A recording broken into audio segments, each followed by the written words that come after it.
I'm pleased to report that we continue to see signs of slowing transmission in Alberta. Over the past week, our average positivity rate is 25.7%. That's lower than most of the past month and signals that we may be plateauing.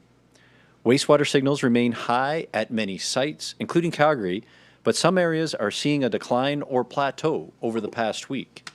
That includes Edmonton, Red Deer, Canmore, Banff, and Grand Prairie. Edmonton has seen high levels recently, but the level has dropped sharply in the past week. Now, it's too soon to know if it's a start of a sustained downward trend, but the signs are hopeful. And the surrounding communities in the capital region are seeing a much slower increase than in the initial Omicron wave. As is always the case, even if transmission is slowing as it appears to be, hospital admissions will continue to rise for a few weeks.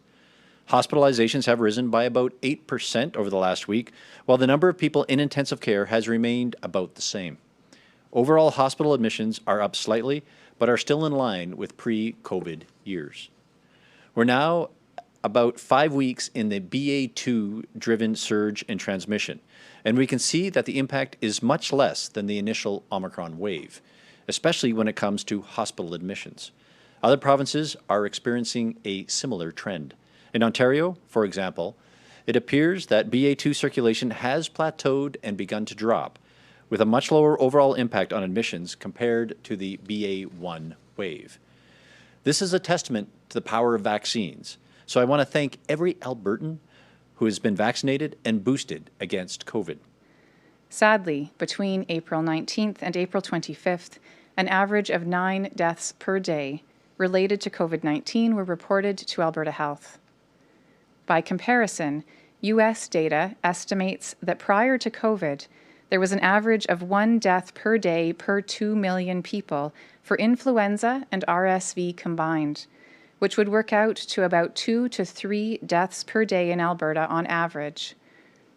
Clearly, COVID is still something we need to be very mindful of. We will, as a population, continue to be exposed to COVID virus. It will likely be more prevalent in the fall and winter months when we typically see respiratory viruses circulate more, just like influenza has for many, many years. What we don't know, of course, is the impact that viral evolution will have and how new variants of concern might interact with our population. So there remain unknowns about COVID.